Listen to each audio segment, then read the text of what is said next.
बिस्मिल्लाहिर्रहमानिर्रहीम। Section 53 PPC ताज़ीरात Pakistan punishments. Previous lecture में हमने बात की थी किसास पर। आज हम बात करेंगे दियत अर्श दमांड और इससे रिलेटेड जो केस लॉ वगैरह है, फाइन वगैरह और इन चीज़ों पर मेन हमारे टॉपिक आज के इस लेक्चर में मुख्तसरन ये होंगे। पहली बात कि किसास और ताजीर में एक फर्क यह भी है कि किसास में अदालत के पास कोई डिस्क्रेशन नहीं है सिवाय इसके कि वो सजाए मौत दे। Once it is proved according to the provided criteria of tazkiyah to show that etc. as I have earlier stated in the previous lecture. जबकि ताजीर में, ताजीर आप जानते हैं स्टेटमेंट लॉ, किसास किसके तहत आ रहा है? डिवाइन लॉ, कुरान पाक, जो अल्लाह ने बयान हुक्म फरमाया। अल्लाह के प्रोवाइडेड कानून में इंसान नहीं कर सकता किसी किस्म की अल्ट्रेशन, इसलिए कोई डिस्क्रेशन नहीं है अदालत के पास। जबकि स्टेटमेंट लॉ में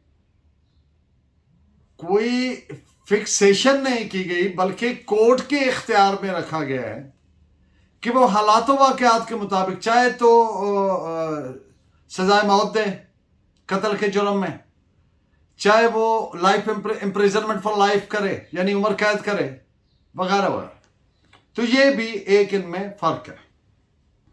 इस पॉइंट पे आप केस लॉ नोट फरमाएं, 2017 Pakistan criminal law journal page 101। अब दियत की बात करें तो दियत एक वो कंपनसेशन यानी हर्जाना है जो अदालत मुकर्रर करती है, प्रेस्क्राइब करती है कि ये वो हर्जाना ऑफेंडर मुजरिम जो है वो अदा करेगा मकतूल के वारसान को। अब इसमें कोई फिक्सेशन नहीं किया गया सिवाय एक पॉइंट के, वो मैं अर्ज करता हूं कि कितनी दियत लॉ में नहीं प्रोवाइडेड है। लॉ कौन सा? शरिया का, उसके तहत ये प्रोवाइडेड है। अच्छा, लेकिन उसमें एक चीज प्रोवाइडेड है, वो है shall not be less than 30,630 gram silver. जो 30,630 ग्राम सिल्वर से कम किसी सूरत नहीं होगी। ऊपर कितनी होगी ये अदालत ने एसरटेन करना है, डिटरमिन करना है। और अदालत के पास क्या पैरामीटर, क्या क्राइटेरिया है फॉर एसरटेनमेंट ऑफ इट? अदालत ने सिर्फ एक चीज ध्यान में रखनी है कि मुजरिम का जो फाइनेंशियल पोजीशन है और मुदई की भी, मुदई फरीक यानी वारसान वगैरह की भी, उस माली पोजीशन को मद्देनजर रखते हुए कोर्ट ने दियत की अमाउंट जो है वो फिक्स करनी है।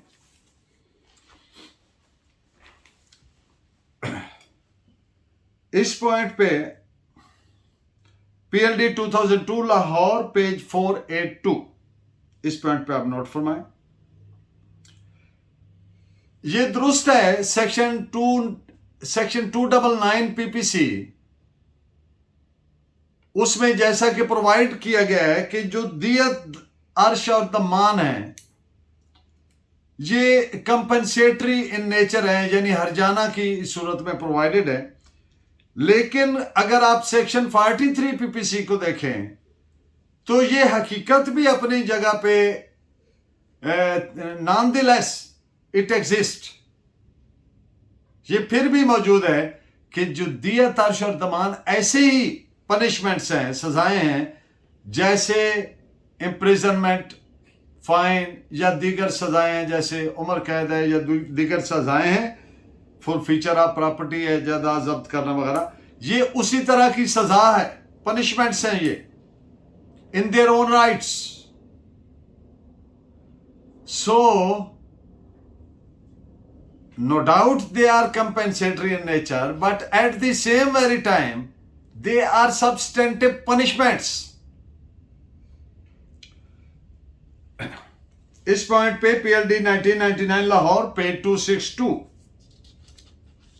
और इसी जजमेंट में एक और बात कि अदालत अगर दियत का हुक्म सुना रही है तो इसका कतन ये मकसद नहीं है कि दियत के अलावा कैद की सजा इन एडिशन टू दैट अदालत नहीं दे सकती। इसका मकसद ये नहीं है, यानी दे सकती है, ये कोर्ट का डिस्क्रेशन है कि वो सिर्फ दियत की या तक सजा दे या दियत के साथ कुछ कैद की भी सजा दे। अब एक बात करते हैं जो बहुत कम डिस्कस होती है प्रैक्टिकली, वो है कसामे। एक तो बात हो गई ना दियत की, दमान के, अर्श की, एक कसामे। शरीयत के तहत क्रिमिनल लॉ में, फौजदारी कानून में तीसरा मोड जो है पनिशमेंट का वो कसामे है, KUASMA, KUASAME, कसामे।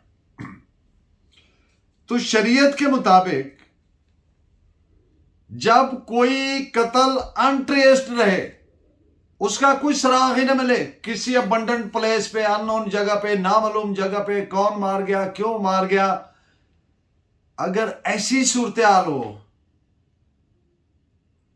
तो फिर रियासत की ये जिम्मेदारी है कि वो जो कंपेंसेशन है उस बतौर कसामे मुदई फरीक के वारसान को अदा करे। तो इसमें अदालत एक तरीकाकार बाहर तौर अडॉप्ट करती है एसरटेनमेंट के लिए 2-3 बुनियादी चीजें कि जो प्लेस ऑफ अक्रस है, जाए वकूआ है, कत्ल जहां पे हुआ है, क्या वो पॉपुलेटेड जगह है या अबंडेंट प्लेस है, वहां पे कोई नहीं होता, उजाड़ जगह है, क्या वहां पे करीब कोई रिहायशी लोग बसते हैं, रिहायशें हैं, क्या वहां रहने वाले उन मकीनों को उस बंदे के मरने से उनमें से कोई बेनिफिशियरी हो सकता है, वगैरह वगैरह। और एक और बात कि अगर एक ब्रॉड डे लाइट में अक्रस हुआ है, दिन दिहाड़े एक कत्ल हुआ है और लोगों ने देखा है और उसमें कोई जख्मी भी हैं, तो ऐसी सूरत में फिर रियासत पे बतौर कसामे अदायगी नहीं बनती, फिर उसको नामजद करें जिन्होंने किया है और उनसे वो उनकी जिम्मेदारी बनती। तो this is third mode adopted by as provided by शरिया इन क्रिमिनल केसेस। तो इस पे 2 जजमेंट्स आप नोट फरमाएं, 2004 MLD 1944 and PLD 2002 Lahore page 482। अब मुख्तसर बात करें अर्श और दमान की, तो अर्श मीन्स कंपेंसेशन, वो हर्जाना जो मुकर्रर किया अदालत ने कि जो मुजरिम है वो वारसान को अदा करे। तो अर्श और दमान इंडिपेंडेंट सजाएं हैं इन देयर ओन राइट्स, ये वन एंड द सेम नहीं है। और कंपनसेटरी इन नेचर होने के बावजूद ये बजा कि ये हर्जाना की सूरत पर होती हैं, लेकिन they as I have earlier stated as per section 43 of PPC they stand, they exist as substantive punishments. ये महज मुआवजा बराए तलाफी नहीं है बल्कि सजाएं हैं। This is reported as PLD 2002 Lahore page 482। और इसी जजमेंट में दमान को भी डिसाइड किया गया कि ये वो कंपेंसेशन है जो कोर्ट जिसका तयन करती है, जो अर्श में नहीं फाल करती फिर वो दमान के तहत उसका, ये भी मुआवजा की सूरत में कंपेंसेटरी नेचर है, और ये भी उसी तरह इंडिपेंडेंट एक पनिशमेंट है, महज मुआवजा नहीं है, वगैरह वगैरह। जैसे कि मैंने पिछले उसके अर्श की सूरत में कहा, वही बातें इसकी दमान की सूरत में भी है। हाँ, इंजरीज की नेचर के मुताबिक अर्श या दमान का फैसला होगा कि अर्श का केस है या दमान बनती। तो same judgment PLD 2002 Lahore page 482। अब ट्रांसपोर्टेशन फॉर लाइफ भी एक सजा है। ट्रांसपोर्टेशन मकसद होता है किसी दूसरी जगह पे भेजा जाना, ट्रांसपोर्टेशन। अंग्रेज दौर में मालदीव आइलैंड में भेजते थे कई मुजरिमों को, जो सब कॉन्टिनेंट के लोग उर्फे आम में कहते थे काले पानी भेज दिया, कि जब तक जिंदा है उधर ही रखो इसको। ट्रांसपोर्टेशन फॉर लाइफ का सजा यह है कि मुजरिम जब तक जिंदा है इसको जेल में इसमें रहेगा। और जेल कौन सी? कहीं भेज देना। तो क्या सितम जरीफी है कि आज के हालात में पाकिस्तान में after almost 75 years of the independence, तो आज पाकिस्तान में काला पानी मालदीव आइलैंड तो है नहीं, बलोचिस्तान भेज रहे हैं। ये बड़े शर्म की मकाम है कि 75 ईयर लैप्स के बाद भी हमारे यहां जो रूल ऑफ लॉ नहीं आ सका, कॉन्स्टिट्यूशनल प्रोटेक्शन नहीं मिल सकी। And remember here by the way I would be saying, ज़िम्नन ने एक बात आ गई तो मैं अर्ज कर दूं, तमाम पब्लिक फंक्शनरीज हल्फ उठाते हैं और वो सारे हल्फ से इजाफी एक हल्फ है जो सुप्रीम कोर्ट के और हाई कोर्ट के जजेस उठाते हैं, और वो इजाफी बात यह है कि वो आइन का तहफ्फुज करेंगे, प्रोटेक्शन ऑफ द कॉन्स्टिट्यूशन। और कॉन्स्टिट्यूशन में फंडामेंटल राइट्स हैं सिटीजन्स के। ये एक सोशल कॉन्ट्रैक्ट था रियासत का अपने शहरियों से, रियासत ये करेगी शहरी ये करेंगे, ये रेसिप्रोकेटरी राइट्स एंड ड्यूटीज होंगी। तो रियासत ने कुछ हकूक को बतौर फंडामेंटल राइट, बुनियादी राइट अपने शहरियों को कंफर किया बजरिया कॉन्स्टिट्यूशन, और सुप्रीम कोर्ट के जजेस ने और हाई कोर्ट के जजेस ने हल्फ उठाया कि हम इस कॉन्स्टिट्यूशन का तहफ्फुज करेंगे। आज के पाकिस्तान में सुप्रीम कोर्ट भी मौजूद, हाई कोर्ट्स भी मौजूद, शहरियों को उठाते हैं, नंगा करते हैं, वीडियो बनाते हैं, जिसके घर में मर्जी घुस जाते हैं, जिसको सड़कों पे मारते हैं, सारी दुनिया देख रही है। ये तमाम सुप्रीम कोर्ट के जजेस, बिलखसूस चीफ जस्टिस और तमाम हाई कोर्ट के चीफ जस्टिस अपने हलफ से इनफराफ कर रहे हैं, वो अपने हलफ पे पूरा नहीं उतर रहे। This is very unfortunate. तो ये जो transportation, coming back to my topic, transportation for life जो है, इसका मतलब है मुजरिम को सजा पूरी करने के लिए कब तक? जब तक जिंदा है, कहीं और भेज देना। लेकिन सेक्शन 57 PPC की रोशनी में यह तस्वर होगा कि इसकी सजा 25 साल है, इंप्रिजनमेंट फॉर लाइफ जैसे होती है, उम्र कैद जैसे होती है। यह तस्वर नहीं होगा कि जब तक जिंदा है चाहे वो 50 साल जिंदा रहे, ये नहीं होगा।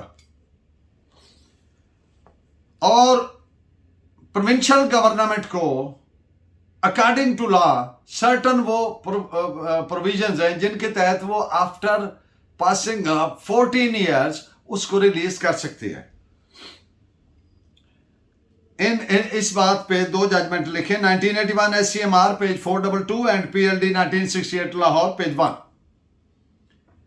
अब एक keeping in view the punishment of transportation for life,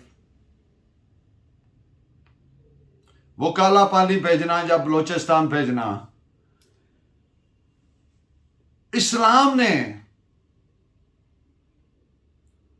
इस आइडिया को बारो नहीं किया बल्कि मुस्तरद किया इस तरह की सजा को।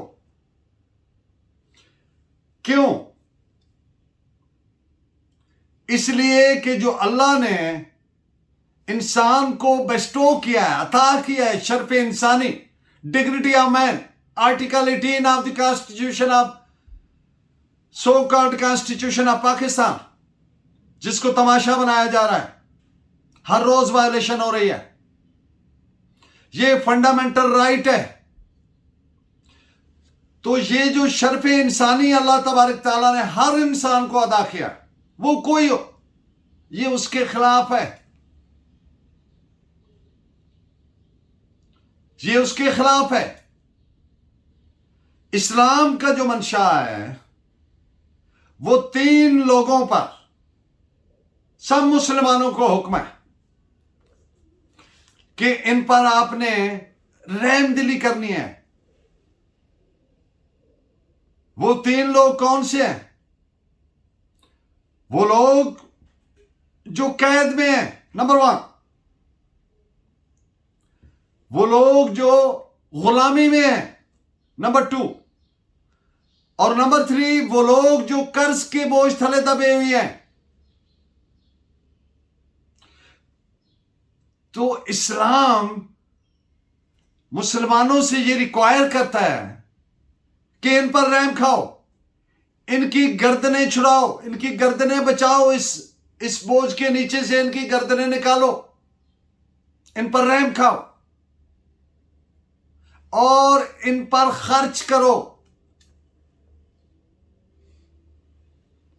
अगर वो कर्ज से, गुलामी से, कैद से, पैसे ना होने की वजह से नहीं निकल सकते, तो सब मुसलमानों पर जो साहिब हैसियत हैं, उनसे अल्लाह ये रिक्वायर करता है कि उनको इससे निकालें पैसे स्पेंड करके। तो ये जजमेंट रिपोर्टेड है PLD 2002 लाहौर, पेज 482। अब बात करते हैं फाइन की, जुर्माना। तो सेक्शन 53 के मुताबिक फाइन भी ऐसी ही सजा है जैसी कि दमान, अर्श, दियत वगैरह। और अगर आप सेक्शन 67 से 64 से 71 PPC तक देखें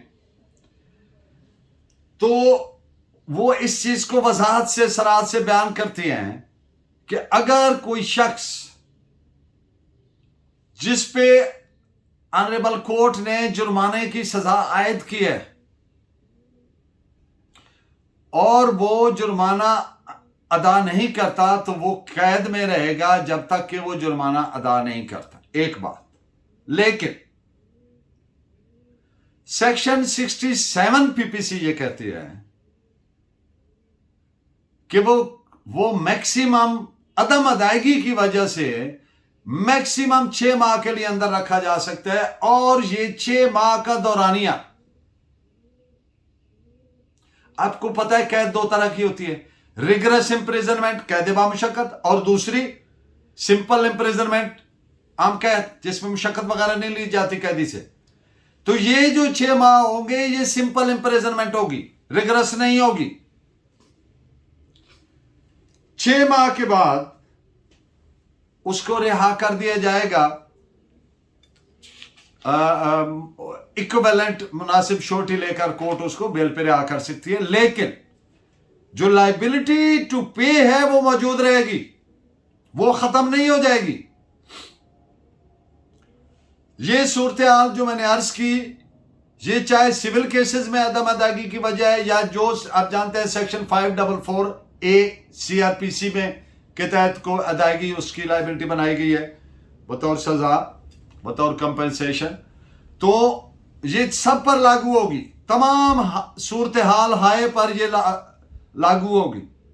6 माह से ज्यादा किसी भी अदायगी के लिए अदायगी ना कर सकने की वजह से 6 माह से ज्यादा किसी शख्स को कैद में नहीं रखा जा सकता। तो इस पे रिपोर्ट फरमाए PLD 2002 लाहौर, पेज 482। अगर कोई सजा ऐसी दी गई है which is not authorised by law, तो यह गैर कानूनी तस्वर होगी। This is reported as 1968 criminal law journal 309। अब मोड ऑफ पेमेंट क्या, किसकी बात हो रही है? जो कैद में है और उसने जुर्माना या हर्जाना या जो भी अदायगी करनी है कंपनसेटरी 544 के तहत या किसी सिविल डिक्री की सूरत में, तो उसका मोड ऑफ मेकिंग पेमेंट क्या होगा? नंबर 1,